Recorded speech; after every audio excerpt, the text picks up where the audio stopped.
Elvida. Bu gece yine sessizdi, şehir adını pıçıldayır divarlar. Gedirsən, demedin heç nəsə, qaldım yarım çıxar dirələrdə. Tek gözlerim yolda qabalbalı, ümidlerim yorğun, ürək ağrılı. Sen gedenden sonra anladım ki en çetin vida susarak olanmış. Elvida. Ne kadar ağır, bir sözle bitirirler hatiresi. Elvida. İçimde kalan sızı, sen gittin ben kaldım kölgesi.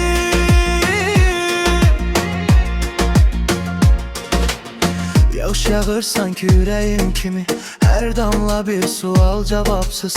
Belki kalsaydım ger soruşuram ama zaman çoktan amansız. Ellerim boş, senin yokluğun dolu. Geceler uzun, seherler soyuq. Seni unutmak söz kadar asan ama yüreğe söz geçmir, çok çetin, çok ağır.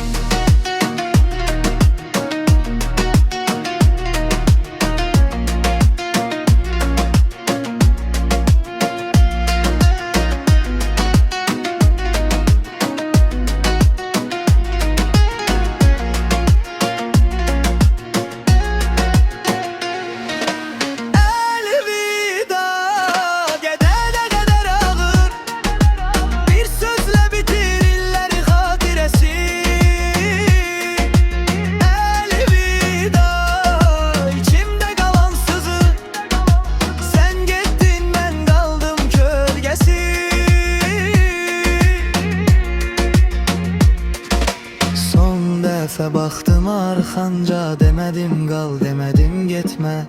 Bəzən sevmək buraxmaqdır, elvida. En sessiz cümle,